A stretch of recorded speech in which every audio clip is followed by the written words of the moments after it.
اگر آپ کے ساتھ کبھی ایسا ہوتا ہے کہ آپ جب صبح اٹھتے ہیں تو آپ کا بستر سے نکل کر آفس جانے کا دل نہیں کرتا، یا پھر جب آپ آفس پہنچ جاتے ہیں تو اس دن کام کرنے کا دل نہیں کرتا، یا پھر آپ سوشل میڈیا پہ اپنے دوستوں کی لائف دیکھ کر یہ سوچتے ہیں کہ کاش میں بھی اتنا ڈسپلنڈ ہوتا یا میں بھی اتنے سارے کام کر پاتا، تو یہ ویڈیو اسپیسیفکلی آپ کے لیے۔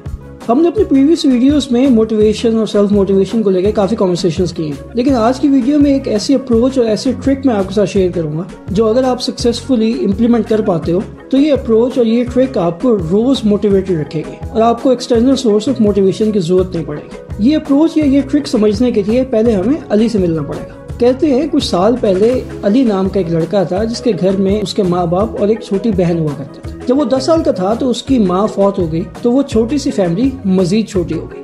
یہ ایک مڈل کلاس خاندان تھا جس میں باپ 2 نوکریاں کرتا تھا تاکہ وہ اپنے بچوں کا کھانا اور ان کے ایجوکیشن کا خرچہ برداشت کر سکے۔ ان 2 نوکریوں کی وجہ سے باپ اتنا مصروف رہا کرتا تھا کہ اس کے پاس اپنے بچوں کے ساتھ گزارنے کے لیے زیادہ وقت نہیں ہوتا تھا۔ اب علی تقریباً 16 سال کا تھا اور وہ اپنے باپ سے صرف تب مل پاتا تھا جب صبح اس کا باپ اس کو اسکول ڈراپ کرتا تھا یا پھر جب اس کو اسکول سے پک کرتا تھا۔ اس کے علاوہ باپ کے پاس اتنا ٹائم نہیں ہوتا تھا کہ وہ اپنے بچوں کے ساتھ زیادہ وقت گزار سکے۔ علی کی زندگی میں فادر فگر کی کمی تھی، اس لیے وہ اپنے سینئر سے زیادہ دوستی کرنے کی کوشش کرتا تھا۔ وہ ان کو اپنا بڑا بھائی، اپنے بڑے کی جگہ رکھتا تھا اور کوشش کرتا تھا کہ وہ ان سے وہ سینس آف سیٹسفیکشن لے سکے جو بچے اپنے والدین کے ساتھ وقت گزار کے حاصل کرتے ہیں۔ اب اس کا سائیڈ ایفیکٹ یہ ہوا کہ وہ سینئرز اس سے بہت سارے الٹے سیدھے کام کروانے لگے۔ کبھی اس کو بولا کہ چھوٹی موٹی چوری کر لو، کہیں سے پیسے اٹھا لو، کسی اسٹور سے کچھ سامان چوری کروا لیا، اور یوں آہستہ آہستہ اس کی زندگی میں بری عادتیں بڑھتی جا رہی تھی۔ ایک دن علی بہت دیر تک اپنے دوستوں کے ساتھ باہر گھومتا رہا اور جب وہ دیر سے گھر پہنچا تو اس نے دیکھا کہ اس کے گھر میں پولیس آئی ہوئی ہے۔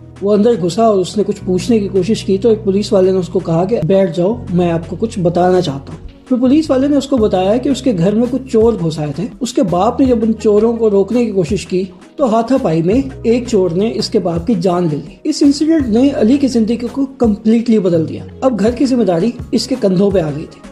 چھوٹی بہن کا کھانا پینا، سونا جاگنا سب کچھ اس کی ذمہ داری تھی۔ وہ دن رات پریشان رہنے لگا کہ میں اپنی چھوٹی بہن کو بہتر فیوچر کیسے دے سکتا ہوں، گھر کا خرچہ اور اپنی بہن کی ضروریات کے لیے پیسے کہاں سے لاؤں گا۔ اس سب پریشانی کے چلتے اس نے اپنا اسکول چھوڑا اور ایک میکینک کی دکان پہ کام کرنے لگا۔ کچھ عرصہ یوں ہی چلتا رہا لیکن آہستہ آہستہ وہ پیسے ناکافی ہونے لگے۔ گھر کا خرچہ زیادہ تھا اور علی کم کماتا تھا۔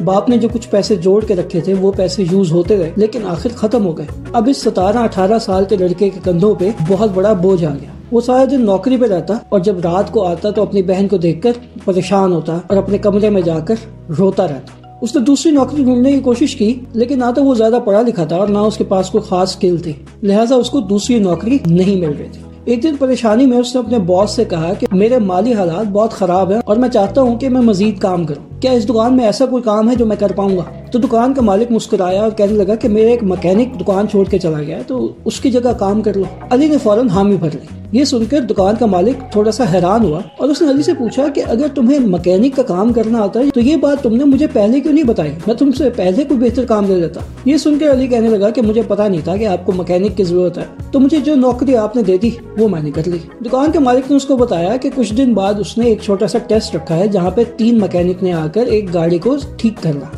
اور جو مکینک جلدی سے بہتر کام کر پائے گا وہ اس کو ہائر کر لے گا۔ لہٰذا علی نے بھی اگر اس پورے پروسیس میں پارٹ لینا ہے تو اس دن وہ بھی آ جائے اور گاڑی ریپیئر کر کے اس کو دکھا دے۔ علی آمادہ ہو گیا۔ اس کے ساتھ دکان کے مالک نے کہا کہ یہ کچھ 1-2 کتابیں ہیں جس میں انجن کو ٹھیک کرنے سے متعلق بہت ساری انفارمیشن ہے، اگر تمہیں چاہیے تو تم یہ لے جاؤ اور اس کو پڑھ لینا۔ علی نے وہ کتابیں لی اور گھر کو آ گیا۔ اس پوائنٹ پہ علی کا ایکسپیرینس صرف کچھ پارٹس کو صاف کرنے کا تھا، اس کے علاوہ وہ انجن کے بارے میں کچھ نہیں جانتا تھا، تو لہٰذا اس کی روٹین یہ ہو گئی کہ وہ سارا دن مکینک کی دکان پہ صاف صفائی کرتا تھا اور رات کو آ کر ساری رات وہ کتابیں کھول کر پڑھتا رہتا تھا۔ جب رات گئے اس کی ہمت جواب دینے لگتی تھی تو وہ اپنی چھوٹی بہن کے بارے میں سوچتا تھا اور سوچتا تھا کہ وہ کیسے اس کو کھانا کھلا پائے گا، کیسے اس کی تعلیم کا خرچہ اٹھا پائے گا، اور یہ پریشانی اس کو سونے نہیں دیتی تھی۔ بس یوں ہی کرتے کرتے کچھ دن گزرے اور پھر اس کے بعد ٹرائل کا دن آ گیا۔ علی جب اس دن دکان پہ گیا تو وہاں پہ 3 مکینک اپنے اوزار لیے ٹرائل کے لیے تیار تھے۔ علی کے پاس نہ تو اوزار تھے اور نہ ہی کوئی پریکٹیکل ایکسپیرینس۔ دکان کے مالک نے اس کو کچھ اوزار دیے اور ان چاروں کو کہا کہ تمہارا ٹرائل سٹارٹ ہو گیا۔ ان چاروں کو ایک ایک گاڑی دے دی گئی جس کے انجن میں کوئی نہ کوئی مسئلہ تھا۔ ٹیسٹ یہ تھا کہ جس نے سب سے پہلی گاڑی کو سٹارٹ کر لیا نوکری اس کی۔ یہ سب بتا کے دکان کا مالک اندر جا کے اپنے آفس میں بیٹھ گیا اور یہ 4 اپنی اپنی گاڑی کا کام کرنے لگے۔ اب وہ 3 ایکسپیرینس مکینک اپنے انجن کے ساتھ کوئی نہ کوئی چھیڑ چھاڑ کرنے لگے جبکہ علی پیچھے رک کر اپنے انجن کو کچھ دیر دیکھتا رہا اور اپنے ذہن میں اپنی کتاب کا پڑھا ہوا نالج دہرانے لگا۔ اس نے سب سے پہلے وہ چیزیں چیک کی جو کتاب میں لکھا ہوا تھا کہ اکثر انجن کی خرابی ہو سکتی ہیں۔ ایک ایک کر کے اس نے انجن کے سارے مسئلے ختم کیے، لیکن گاڑی ابھی بھی سٹارٹ نہیں ہو رہی تھی۔ وہ اس پریشانی میں انجن کو دیکھ ہی رہا تھا کہ اچانک اس کی نظر فیول فلٹر پہ پڑی اور اس کو یاد آیا کہ کتاب میں لکھا تھا کہ اگر فیول فلٹر صاف نہ ہو تو گاڑی سٹارٹ نہیں ہوتی۔ جیسے اس کے ذہن میں یہ آیا تو اس کے چہرے پہ ایک مسکراہٹ آ گئی کہ اس نے مسئلہ حل کر لیا۔ بس وہ اس فلٹر کو صاف کرنے لگا۔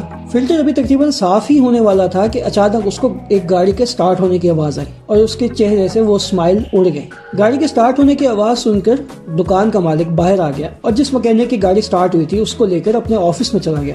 اندر وہ مکینک اپنا کانٹریکٹ سائن کر رہا تھا اور باہر علی دکان کی صفائی کر رہا تھا۔ کچھ دیر میں جب وہ مکینک چلتا ہوا تو دکان کے مالک نے علی کو اندر اپنے کمرے میں بلایا۔ اس نے علی سے پوچھا کہ جب تم نے کچھ دن پہلے مجھے کہا تھا کہ تم مکینک کی نوکری کر سکتے ہو، کیا تمہیں گاڑی ٹھیک کرنی آتی تھی؟ تو علی نے ہاں میں جواب دیا۔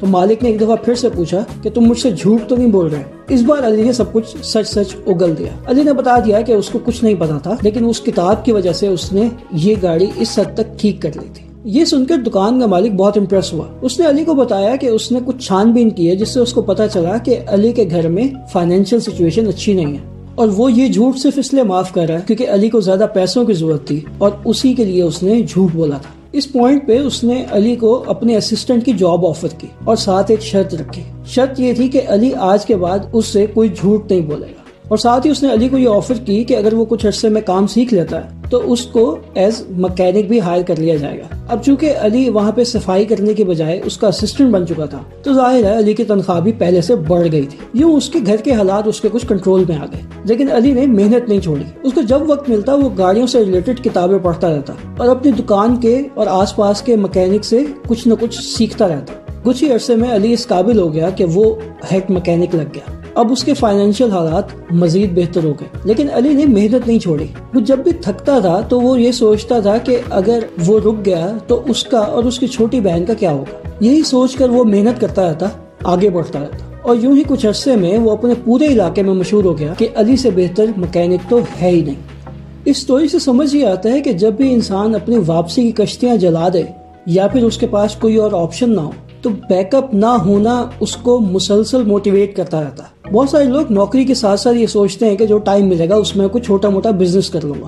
وہ لوگ کبھی بھی کامیاب بزنس مین نہیں بن پاتے کیونکہ ان کے پاس ہمیشہ نوکری کا بیک اپ ہوتا ہے۔ جب بھی بزنس میں کوئی مشکلات آتی ہیں یا مشکل دن آتے ہیں تو وہ کوئٹ کر کے اپنی نوکری پہ دھیان دینے لگتے ہیں۔ ان کے پاس کوئٹ نہ کرنے کی کوئی ریزن نہیں ہوتی۔ جیسے علی جب تھک جاتا تھا پھر بھی کام اس لیے کرتا رہتا تھا کیونکہ اس کو پتا تھا کہ اگر وہ یہ نہیں کرے گا تو اس کے گھر میں بہت ساری مشکلات پیدا ہو جائیں گی۔ اسی طرح سے زندگی کے میجر گولز اچیو کرنے کے لیے ہمیں اس طرح کا مائنڈ سیٹ لے کے چلنا پڑے گا۔ جب ہم اپنے میجر گولز کے بیک اپ اور ان بیک اپ کے مزید بیک اپ بنانے لگ جاتے ہیں تو ہم اپنے گولز اچیو نہیں کر پاتے۔ ایسا نہیں ہے کہ زندگی میں کبھی بھی پلان بی یا بیک اپ نہیں بنانا چاہیے، لیکن جب بھی ہم زندگی کے میجر گولز اچیو کرنے چلتے ہیں تو ہمارے ذہن میں اس طرح کے بیک اپس ہونا ہمیں کمزور بنا دیتا ہے۔ ہم مشکلات سے بھاگ کر ان بیک اپس میں پناہ ڈھونڈنے لگتے ہیں۔ لہٰذا یہ طے کر لیں کہ آپ زندگی میں کرنا کیا چاہتے ہیں اور پھر اپنا 100% پوٹینشیل اسی کو دے دیں اور سوچ لیں کہ فیل ہونا از ناٹ این آپشن۔ دعا یہی ہے کہ اللہ ہمیں مشکلات کا سامنا کرنے کی ہمت عطا فرمائے۔ خدا حافظ۔